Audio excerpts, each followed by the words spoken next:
Did you just lose your biggest client? Was it a flagship account that helped you start the business? Maybe it was somebody on your Rolodex from your friends and family that you started in the very beginning.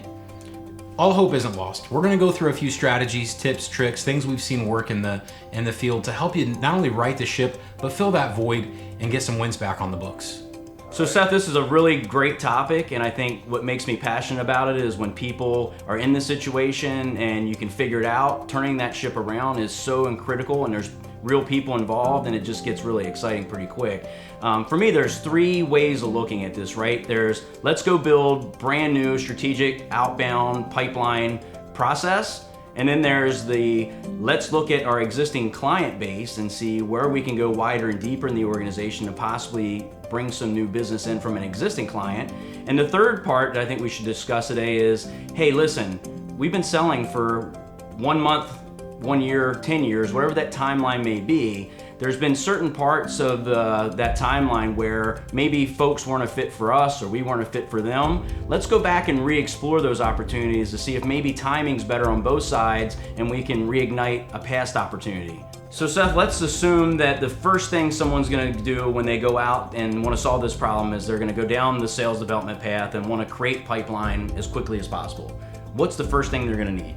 Well, we lost our biggest customer, right, in this situation, but let's find the silver lining. Now we've got a story to tell, we've got a DNA profile, we know who to go after, why we're going after them, and why they should care about us. So that's the first place to start, is digesting that and getting that into a content format that you can share with people.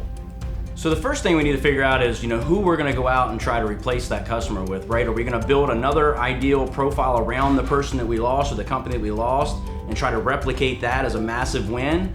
Or are we gonna take a different strategy and look at how do we go out and get multiple accounts that may be smaller and fill the pipeline that way? No matter what you decide to do to build that profile out, what's the first thing we're gonna need to do that? We gotta find a data provider. We're gonna either have to go out and find somebody who can do this for us, or we'll have to do it ourselves. Easiest way to do it, DiscoverOrg, RainKing, ZoomInfo, one of those big providers that you can just plug in some filters and rock and roll. In the make-believe world here, Seth, we just went out and we bought DiscoverOrg, right? We know what that client looks like based on either we're replicating the one we had or we're gonna go out and hit multiple different venues. But either way, we're now able to go out and collect data from the provider, and then we're gonna need a system, right? We're gonna need to be able to put that information from DiscoverOrg into a system and start educating our potential clients. Absolutely.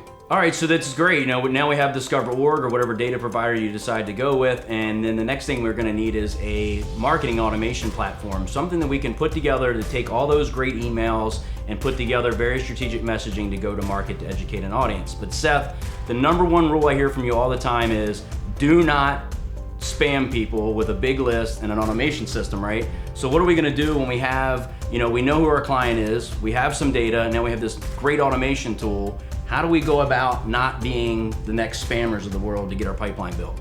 So I think it's being intelligent with that outreach, making sure that it resonates with the personas that you're going out and trying to engage with. Make sure you're telling a story through that message. It should be educational in nature and should be a very defined process. It should take a prospect from point A to point B, and then they should exit that process. Yeah, I think content is absolutely king now, getting out of that mindset of, the bullet point sales process, right? Where it's, hey, the car's got big trunk and spinny wheels and a large trunk and all these great, fantastic features. It's all about the person you're reaching out to, trying to help them identify with the problems you're solving, how it helps their business solve their problem, and how those things align to form this, ultimate strategy and success. So being able to segment the data is a really big problem for a lot of organizations, and I think that if you're able to go out and get one of those, Ferrari level data sources like DiscoverOrg, ZoomInfo, or RainKing, you're able to just segment the data very easily. So let's just, in an ideal world, think about that, right? So we talked about earlier about losing this big ideal customer. Let's say that ideal customer was a big healthcare organization, and then you're able to look at the different types of personas within the organization that we're gonna message to, right? So we have our buyer, maybe that person's mid-level in the organization, they're a manager. And then you have the executive team who we've dealt with occasionally, right? They sign the checks, and we know what they care about. They care about the reporting and some of the other functions within our systems. And at the bottom end, we have some of the folks that are just doing the day-to-day mundane activities or tasks, and that they have a certain job or mission within the organization. All three of these levels really take a different strategy and messaging, right? So being able to segment the data and then having very clear educational information that goes out to them is super important, right? What do you think from that side is the first thing you'd want to do? Well, I think you got to go back to the win column and look at where you've seen success in the past. Does it align with this data that you've recently pulled? Can we create a compelling storyline, something that's going to matter for them, and something that's going to show true value?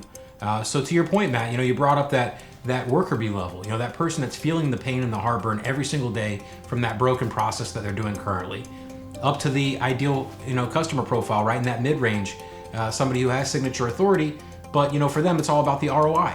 How much am I going to get back on this investment that I'm spending? And then you go up to the executive team, and it's less about functionality and more about the ROI at that point. And you've got to really talk about bigger picture schemes and how things are going to play out over time. So Seth, we've got our leads, we've got some good marketing systems sending things out. We've thought really intelligently about how we're going to message to everybody, and then we go through all this work, right? And then we send these emails out, and we start getting some either the light responses or whatever they may be. Who are you? What do you do? Why do I care?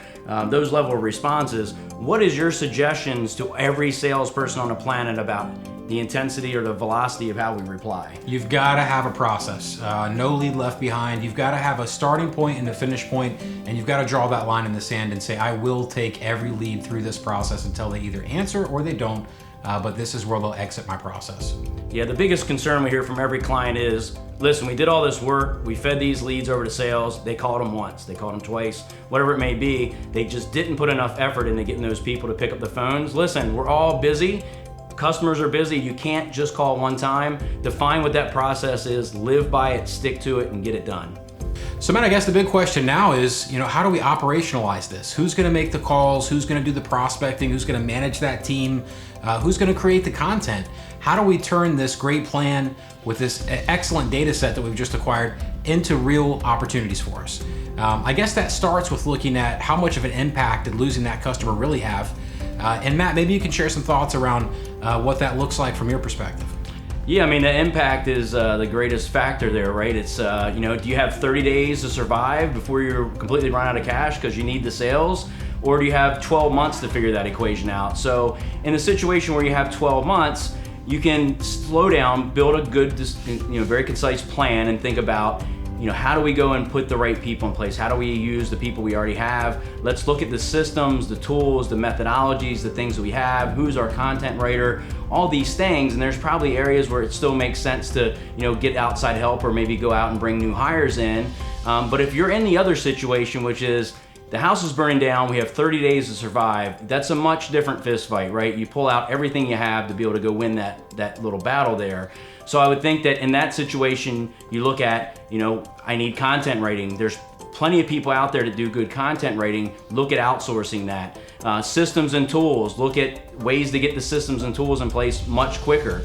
From the sales resources, look at outsourcing sales. Bring people in that already know how to do the job.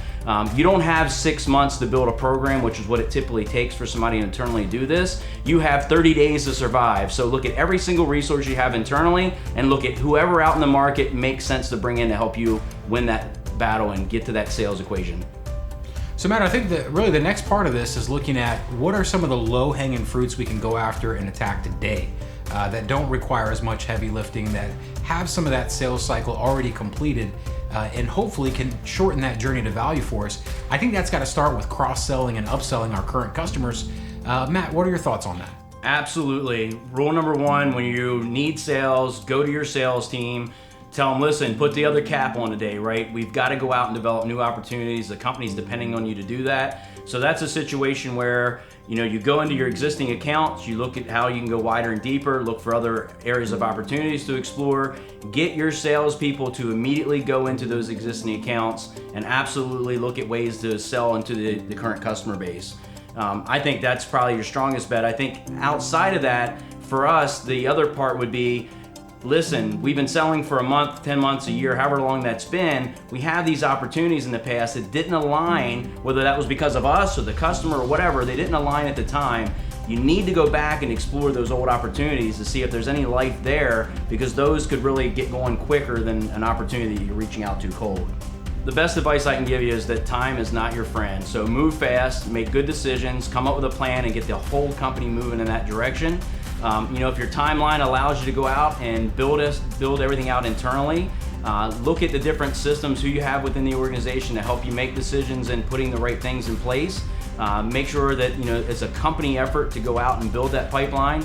Even if you have 12 months, the biggest thing to also remember is it typically takes organizations about 6 months to go out and recruit, build and train and get these systems off the ground and get them to be more predictable. So keep that in mind. You still don't have a lot of time even with that 12 months. If time is not your friend, like I had mentioned, and you only have that 30 days, consider doing the outsource. And if you can't do it yourself, you don't have the expertise, consider companies like Qualified Meetings to come in and be that external part of your team that can help you get there fast. Look for our next video. We appreciate you tuning in.